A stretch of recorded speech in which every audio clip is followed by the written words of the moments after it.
and welcome to all of you geeks, readers and collectors to another back issue haul episode, and it's all about the odd bods. And I've had to split this video up because I really there's no runs of anything.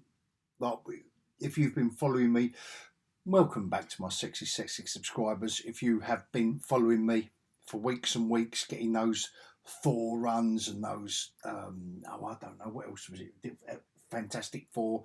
Before that it was Defenders, Avengers. I've been picking up some lovely runs thanks to my muckers at my two favourite LCSs, which is Comics and Fantasy in Hornchurch, Essex. Hello, Paul. And New Dawn. I don't know why I always have a brain fart trying to think of his name. New Dawn Comics, Jamie, and his faithful assistant Lizzie. What they've basically got, I think I've kind of, all I'm doing now is hoovering up all their odd bods. they've done me loads of stuff. So we're back, we're kind of down to pure scratching around. I'm even going through the dollar bins over especially over at New Dawn Comics. You call dollar bins, he calls 70 pence.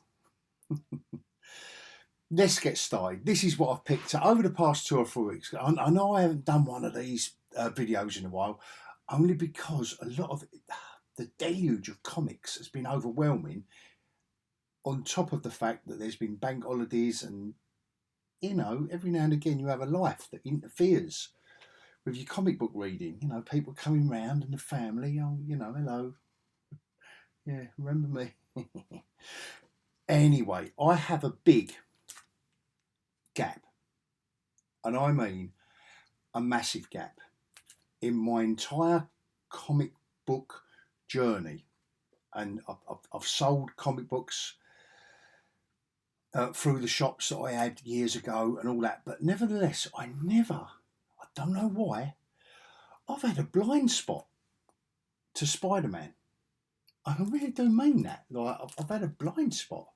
It seems as if everything else has been okay, but even the Marvel UK stuff. So anyway, I picked up a pre-100, a no comic book code, a drugs issue, Stan Lee, Gil Kane on the artwork, and a nice label. Nice label, Jamie, no code issue. Famous for his labels. That was 1971. The same year, I loved the Marvel horror stuff. And again, this is what I mean. Just another odd bod. Nothing to write home about. 1973, Steve Gerber and Don Heck. Wow, what a dream team. But I haven't got it. And Namor or Kukukaka is in his little black and gold ensemble. If only MCU had done that in the whatever film they shoehorned him in. These were always fun. 1975. So we're right in the pure, like the peak Bronze Age with all this stuff. Come on. Submariner and Doctor Doom, and I know Doctor Doom is very, very fashionable now. He was just the Fantastic Four's main villain back in the day, but I know he's very, very haute couture now. But someone else who's very fashionable now. Not thanks to the two films. 1975, Bill Mantlo and Frank Robbins on the art, which was nice. I always remember his artwork on the Invaders miniseries. So to see him just in this odd body issue of, you know, nothing great. A couple of dollar bin, you know, we're still going through the Bronze Age, 1976. Starlin, Jim Starlin has moved back now. So he's kind of doing the story and the layouts. And Steve Leialoha, yeah, I hope I've pronounced his name correctly. Rayleigh. I don't know why I want to sing a little Hawaiian shimmy every time I mention his name. But anyway, the same with this issue as well. A couple of dollar bin fines. Nevertheless, styling covers. I mean, to get these in your dollar bins, come on, you can't whack it. I'd rather buy 3 of these compared to one brand new comic of some of what we're being offered.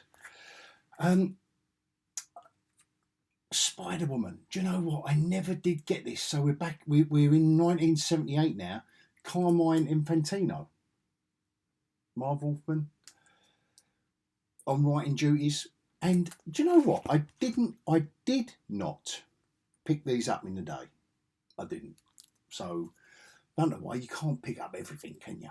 So anyway, so this is going to be a nice journey, a nice comic book collecting journey into Spider-Woman and filling the gaps. And now I've started. I've kind of launched into these odd bod issues. Another nice label. Do you know what this issue was? This issue was a crossover appearance of Werewolf by Night. Now, if Jamie and Lizzie hadn't put that on the label, because they have these on the wall, and if they hadn't put that label there, because I take the labels off, I don't like all the prices and stuff on the front when I read and store my comics, so I'll always put it all on the back. But I tell you what, if he hadn't told me that this was a cover appeal, I don't think I ever would have known.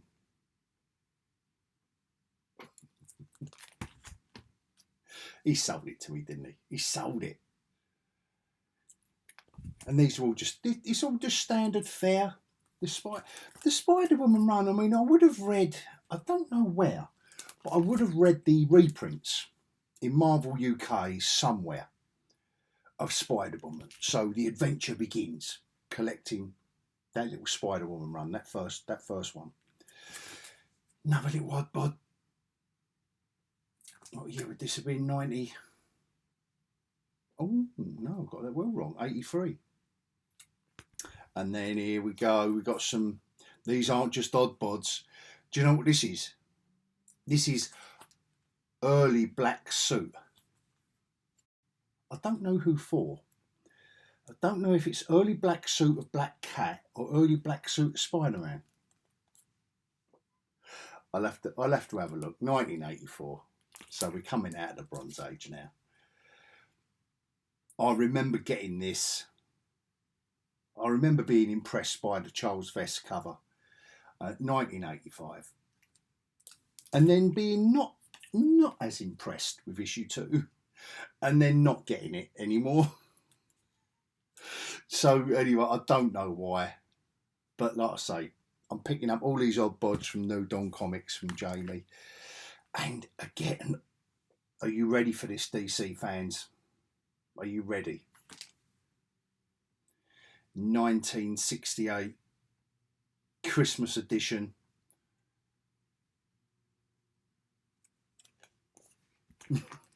But this is more noteworthy. 1969 Neil Adams art. Yes, that's what I like. Getting the odd bods that throws up like this, like Neil Adams cover, Gil Kane and Joe Kubert art, 1970. So we're going back in time a bit now with this DC stuff. You know, it's just at the end of the Silver Age, coming into the Bronze Age stuff. Another Neil Adams cover. And the names in this, like Gardner Fox writing the stories, and Carmine Infantino on one of them, because these were anthologies, like sci-fi anthologies, going for all the stuff. Oh, look at this, a Kaluta cover. I can't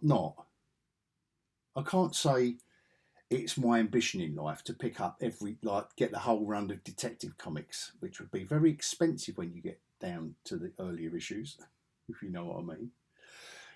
But when it's a Kaluta cover, 1972, nothing inside to really write home about, but it's a Kaluta cover. This is a Kirby in his peak Bronze Age, mid-70s madness. I think I've shown these before. I picked up a few of these before from Jamie. And then I'm a sucker for war comics. So 1973, Bob Canninger and Russ Heath on Sergeant Rock. Awesome. One of the back issues that I have read and will read. Again, I don't know if that is a cover 1975 Witching Hour. Like I say, these are just oddbods, just going through the 70s, same year. Canninger and Sam Glanzman on the art, doing his best Joe Kubert impression on the artwork. Haunted Tank, another lovely Kubert cover. Wouldn't his covers just sell war comics all day long? Like 100%. Well, they do to me anyway, even now, all these years later. Oh, this is glorious. 1975. There is nothing to write home about, right, in this issue. I don't collect Flash, and you know I don't collect DC much. But I am really enjoying this old stuff. And we've got the convention of the Flash's Rogues Gallery. So they all meet up in a barn somewhere out in the middle of nowhere. And you've got Pied Piper, the Top, Heatwave, Weather Wizard, all Mirror Master, and they're all meeting up going, how are we ever going to defeat the Flash? And this character turns up called the Dude. But what that really... Spoiler alert, by the way, if you've never read this issue from 1975. Basically, the Flash dresses up as this character called the Dude and fights himself to get one up on the convention of supervillains. It is no wonder, with comics like that, 1975 DC, it's no wonder that when you think about what Marvel was doing in the mid-70s, that they were winning. How anyone in the 70s was buying that, I don't know.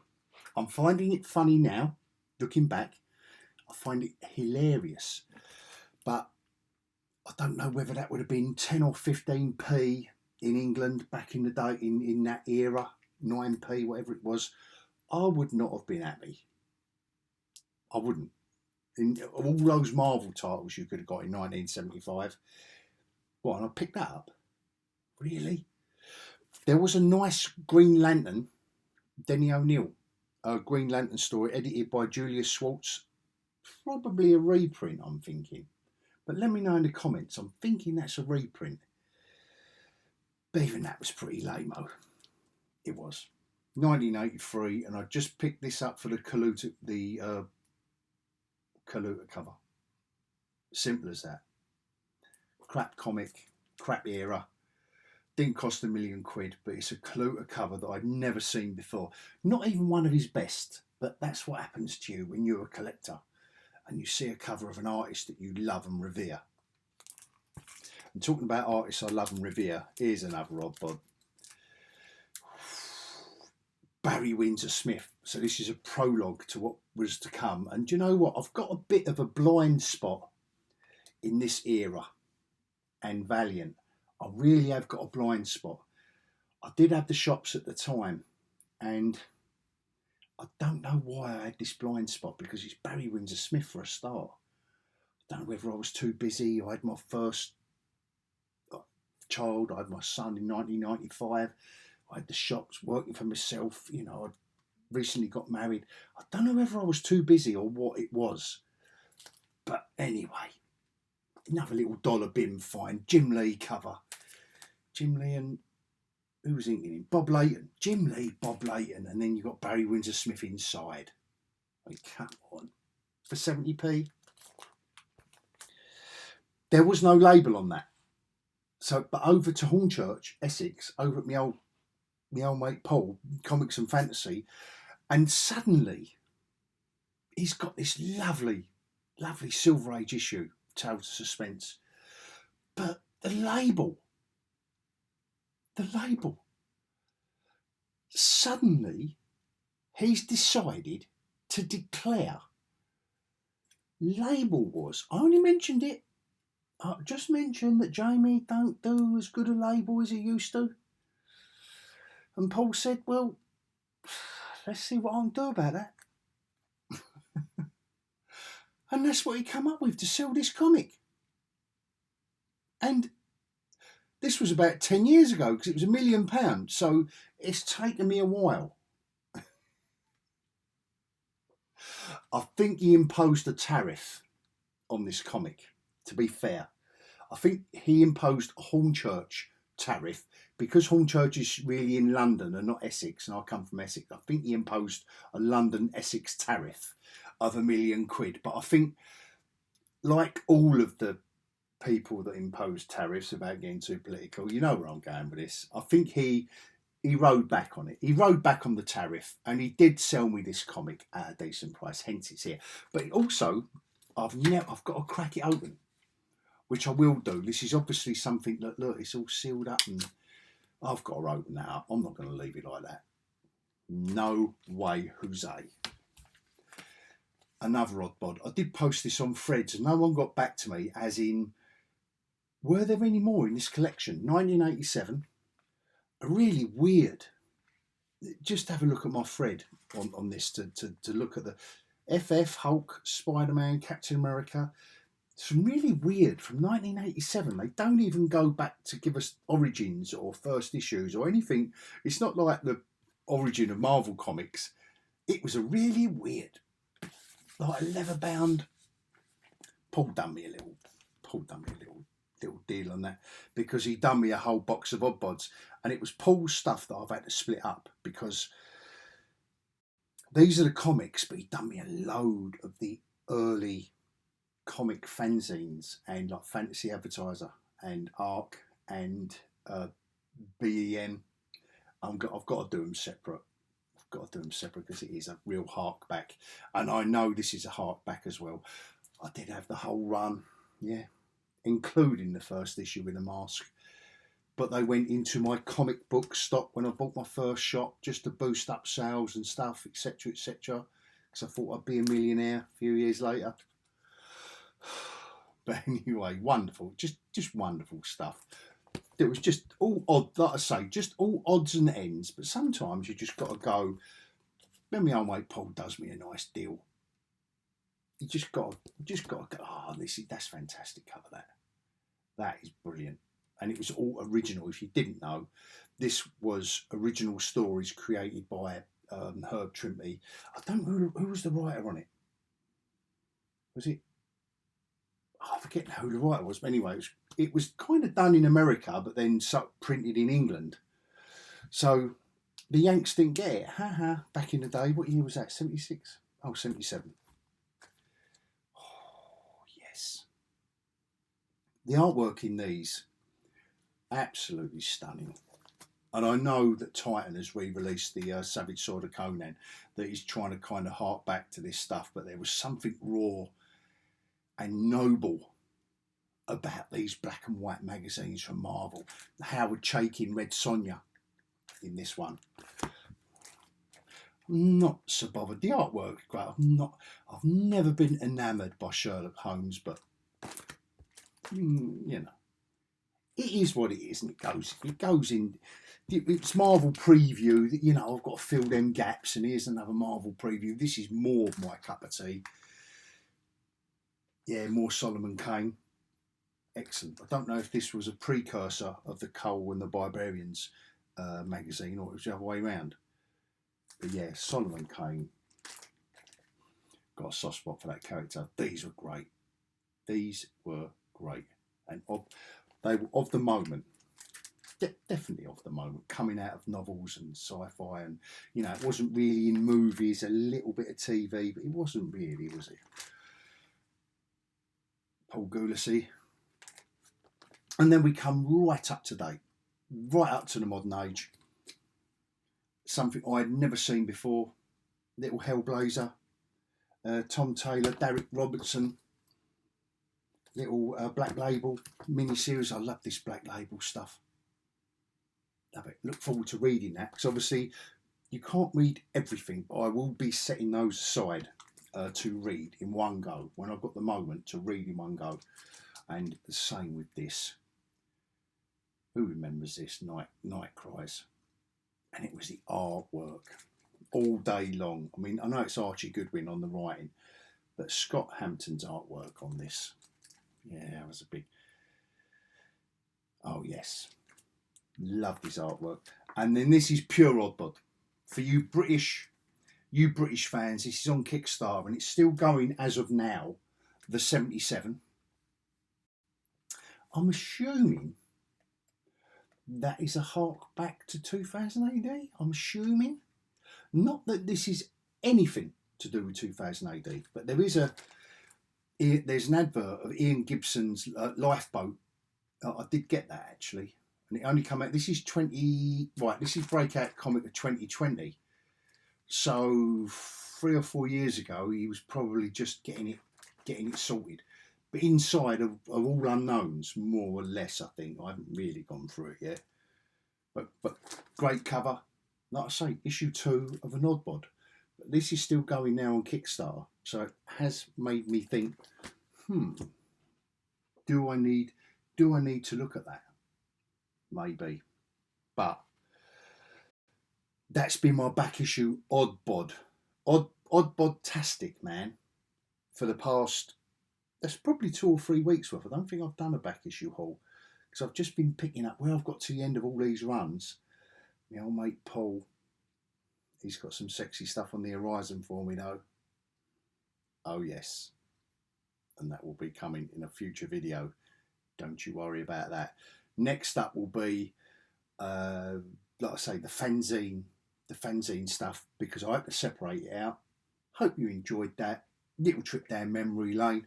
A little bit of everything, I believe. Of all publishers, of all varieties. Yeah, I had DC now, I had Valiant, Stroke Image. Anyway, I hope you enjoyed that. Thank you to my sexy subscribers. If you are new to the team, thank you so much for joining the gang. And I hope, just let me know in the comments. Get involved. That's what I love. And I just hope you let me know. Let me know what you pick up. Do you like the Oddbods? Get involved in the comments. And until next time, I will bid you all adios.